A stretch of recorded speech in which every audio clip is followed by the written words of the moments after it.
As it's quite a cold day today, for a change, I thought I'd get on with my welding of my deck because there's not much really to do. So I'm just showing you how I'm setting up the corner posts.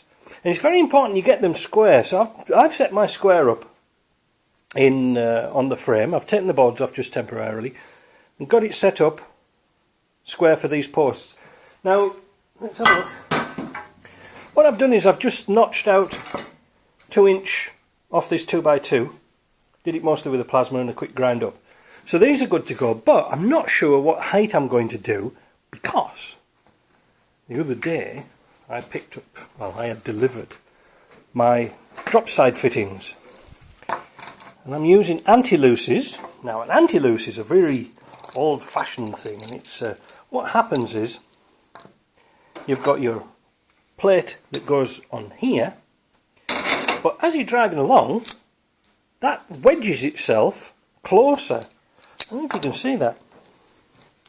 So the pin is actually offset a little bit and it's at an angle. So as it goes down, it progressively gets tighter and tighter. And they're really good because you can just clip them off and turn them like this, so when you swing your tailgate in, or your sides in, they will make a good positive connection. So I'm going to show you that later on. These are the plates that go with it. These weld onto the side, so those in effect drop through there. I've got the hinges with the pins, so they're weld on, but again I don't know what size they're going to be, so the case, when you do things like this and you're not really sure, tack everything up first, right? Because I reckon they're going to be about there, and that's where they're going to be, and they're going to be a bit tall, so it's better being a bit tall because I can always cut a bit off.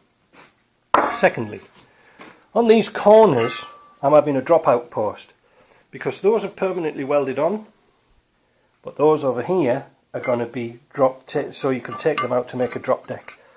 Now I've used a bit of 2.5 square box, cut it down just to make a opening there. Now these are loose, and they're loose for a reason because you don't want them to rust up, but when you get everything all in, they're going to be nice and tight. So I'm going to weld these posts up and then we'll get on to making the drop sides.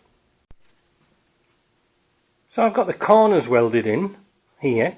These are the main ones. You may notice at the bottom there's a gap. In fact, there's little gaps all over the place, but these are going to get all sealed in. But there's a gap under the tube, and that's for a reason. You want to get air into these tubes, otherwise they're going to sweat and they'll rust very, very quickly.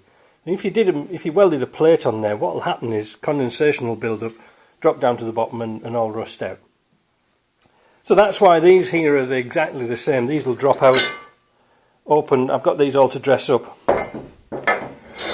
and they're going to sort of wobble around in there, but you'll see once I get the sides on, they'll be quite rigid. So there we are. So the next stage is to make the sides. So that's what I'm going to do next. So after I messed about yesterday, I got all the framework done for the rear box.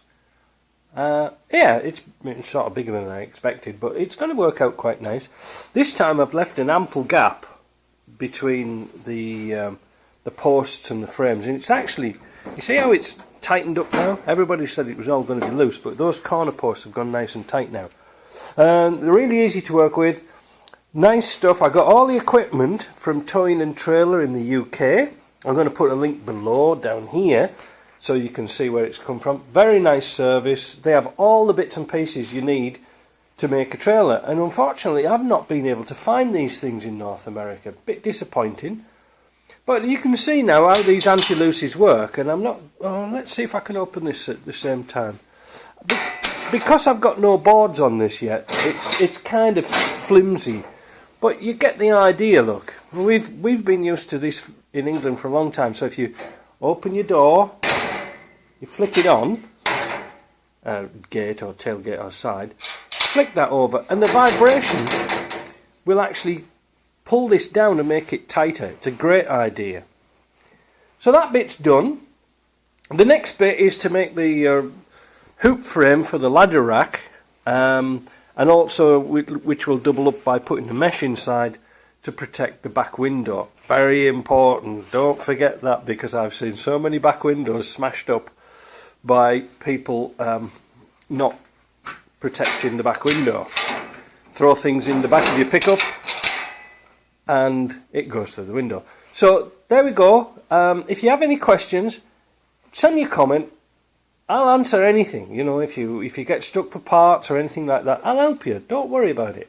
Don't be afraid. There's never been a stupid question asked, alright? So if you like this video so far, give us a thumbs up and a like and leave a comment, or even if you want, subscribe, and let's see what the next stage is going to be. It won't be putting the wood on, because this now, once I'm happy, I haven't got this all welded up, by the way.